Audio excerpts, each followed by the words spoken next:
नमस्कार दोस्तों, मैं हूं आपका दोस्त गौरव सैनी। आप देख रहे हैं यूथ इंडिया थिंक पॉजिटिव के प्रोग्राम मुद्दा करम है। आज हमारे साथ मौजूद हैं जिला महामंत्री बलराम सिंह लोधी, भाजपा से हैं और काफ़ी संघर्षशील व्यक्ति हैं। आज हमारे शो में आए हैं। आज बहुत सी ऐसी बातें होंगी जो आप भी जानना चाहते हैं, हमारे दर्शक जानना चाहते हैं, हम जानना चाहते हैं। पिछली बार बलराम जी, पिछली बार आपने जब चुनाव लड़ा तो आपके लिए पहली बार था और जिस हिसाब से आपने संघर्ष किया, काफ़ी स्थिति में रहे, कुछ ऐसे बार रहे जहाँ से आप बम्पर जीते। लोग तरह तरह की बातें कर रहे थे कि बलराम सिंह कहीं फाइट में नहीं आएंगे, लेकिन जब वोट खुले तब पता चला बलराम सिंह की स्थिति क्या थी। क्या ऐसा अनुभव रहा उस समय पर? देखिए, पहले तो मैं आपका बहुत बहुत धन्यवाद करना चाहता हूँ कि आपने मुझे अपने इस शो में बुलाया और इस शो में आने के लिए जो आपने मुझे समय दिया, मैं उसका बहुत बहुत आभारी हूँ। और जैसा कि पिछला चुनाव जो प्रधानी का हुआ था उसमें मैं भी प्रत्याशी था और प्रत्याशी बनने का भी एक कारण था। जैसे कि हम लोग राजनीतिक हैं, तो राजनीतिक मुद्दे के तहत गांव की समस्याएं थी, मुझे लगा कहीं इनमें खामियां हैं और जो खामियां थीं वो युवाओं को लेकर थीं, जन समस्याओं को लेकर थीं, जो मेरे हिसाब से ठीक नहीं थी। और जब जो सिस्टम मुझे विकास का ठीक नहीं लगा तो मैंने सोचा मैं भी चुनाव मैदान में उतरूँ। हो सकता है यदि जनता चाहेगी और हम उसमें जीतेंगे तो जो विकास है, जैसे कि युवाओं के लिए स्पोर्ट के लिए कहीं भी कोई जगह नहीं है। जी बिल्कुल नहीं है। और कुछ ऐसी चीज़ें हमारे गांव में विकसित हो चुकी थीं कि हमारा युवा उस ओर आकर्षित होकर अपना जो समय देश के लिए विकास के लिए देना चाहिए वो ऐसी चीज़ों में व्यस्त कर रहा था। लेकिन उसका कारण भी था वो क्यों कर रहा था गौरव जी। उसका एक कारण ये था कि जैसे कि उन चीज़ों की ज़रूरत जो है वो जयखोरा में नहीं है। जैसे कि स्पोर्ट ग्राउंड है, अपने कहीं घूमने के लिए बच्चों के लिए पार्क है, अपना एक चंदिल का तालाब है जखोरा में जो काफ़ी खूबसूरती लिए हुए है, लेकिन उस ओर हमारे नेताओं का जनप्रतिनिधियों का ध्यान नहीं जाता था। मैं उन्हीं मुद्दों को लेकर चुनाव लड़ा था। ठीक है, पहली बार चुनाव था, जनता ने सपोर्ट भी किया और हमने चुनाव बिना दारू, बिना पैसे के और एक जन समस्याओं को रखते हुए लड़ा। उसमें सहयोग भी किया। हमें किन्हीं वार्डों में अच्छी जीत भी मिली और मैं जितना मुझे समर्थन मिला उसका मैं स्वागत करता हूं। और पहली बार जनता ने जो मुझे आशीर्वाद दिया था उसका मैं कृतज्ञ भी हूं और आगे भविष्य में जब आएगा तो मैं उसी जनता के बीच में जाऊंगा और हो सकता है कि जनता अपनी उस सोच को बदले और हम जैसे जनप्रतिनिधि चुने तो हम विकास करने के लिए अग्रणी रहेंगे। कहीं ना कहीं चुनाव लड़ने से पहले आपने माइंड सेटअप किया होगा कि जब मैं प्रतिनिधि बनकर सामने आऊँगा, जीत कर सामने आऊँगा तो ये फैसिलिटी अपने गांव को दूंगा। लेकिन ऐसी कोई फैसिलिटी अभी भी नहीं है। आपने कुछ तो सोचा होगा समय पर और कुछ ना कुछ कमी रह गई होगी वहाँ पर जहाँ पर आप लोगों के मन में विश्वास नहीं जता पाए। हाँ बिल्कुल। देखो क्या है कि जब पहली बार मैदान में आते हैं तो जनता को भी लगता है कि पता नहीं ये अपने वादों पे अखम रहेंगे कि नहीं रहेंगे, क्योंकि जब हम पेड़ लगाते हैं तो वो लगते ही फल नहीं देता है, उसको बड़ा होता है, फलता है, फूलता है।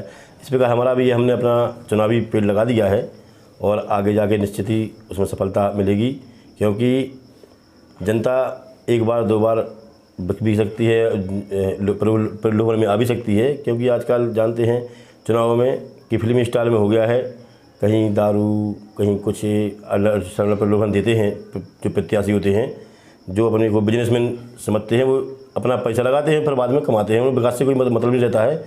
लेकिन अब चूँकि वर्तमान सरकार जो हमारी है, मैं उसमें भारतीय जनता पार्टी के जिला महामंत्री हूँ, उस नाते से हमारा कर्तव्य होता है कि चुनाव हम जीतें ना जीतें, लेकिन हमारी सरकार का प्रतिनिधित्व हम कर रहे हैं तो निश्चित ही हम अपने गाँव विकास और देश के लिए हम अपना काम करना पड़ता है। मैंने भी उसमें अपनी पूरी भागीदारी निभाई है और हमारे जखौरा विकास के लिए हमारी सरकार ने 2-4 काम ऐसे किए हैं जो शायद 30-40 साल से नहीं हुए थे।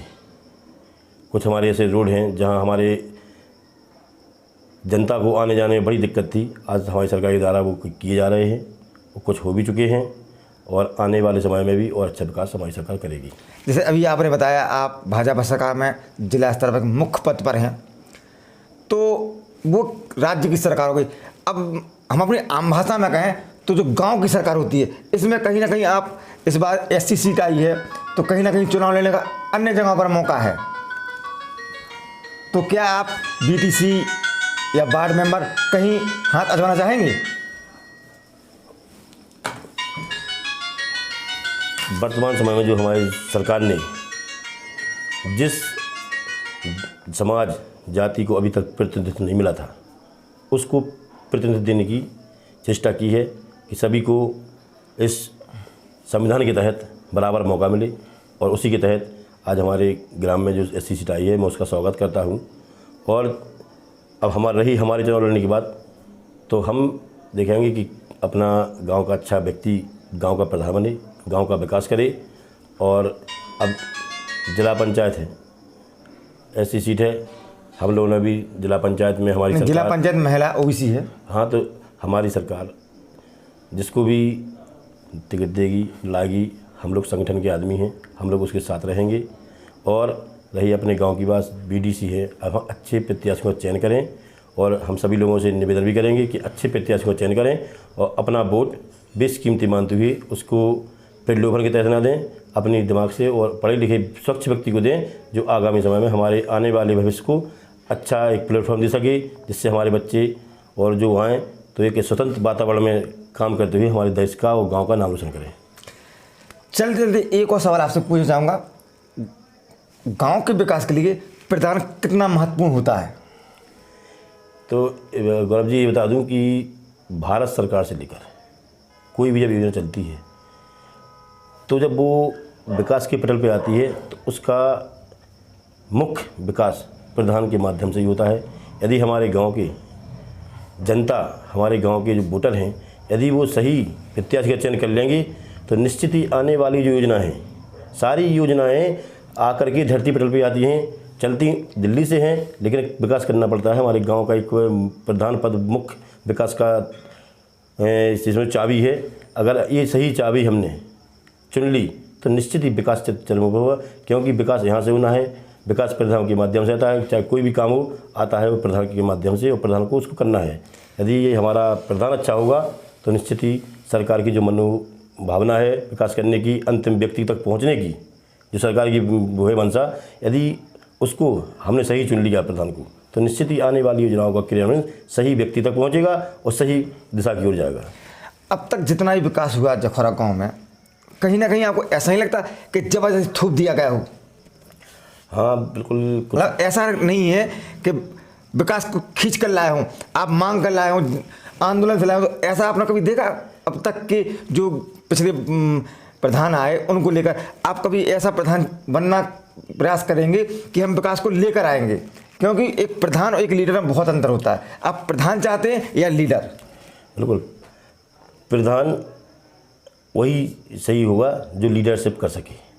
लीडरशिप मतलब इसलिए ज़रूरी है, उसके अंदर प्रधान होना तो चुन लेते हैं, लेकिन लीडरशिप होना उसके लिए इसलिए ज़रूरी है क्योंकि कुछ विकास ऐसे होते हैं कि सरकार देती है, और कुछ विकास हमारा प्रधान लड़के लाता है।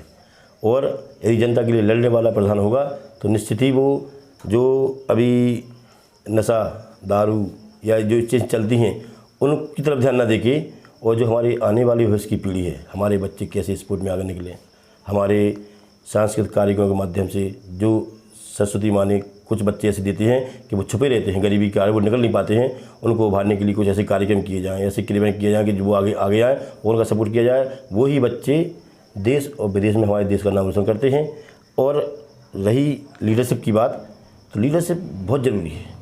बिना लीडरशिप के हम प्रधान बना भी देंगे और उसके अंदर लीडरशिप की क्वालिटी नहीं है तो निश्चित ही वो उस विकास को नहीं पा पाएगा जो वो विकास अपन चाहते हैं। क्योंकि कुछ चीज़ें ऐसी हैं कि अगर अपन लड़ लेंगे ऊपर तो निश्चित ही वो हमारे गांव में ज़्यादा विकास हो जाएगा। तो आपने बहुत सही कहा कि लीडरशिप होना बहुत ज़रूरी है। दोस्तों, ये थे हमारे पूर्व प्रधान प्रत्याशी बलराम सिंह राजपूत। हमारी चर्चा आपको कैसे लगी हमें कमेंट कर जरूर बताएं। नमस्कार। नमस्कार।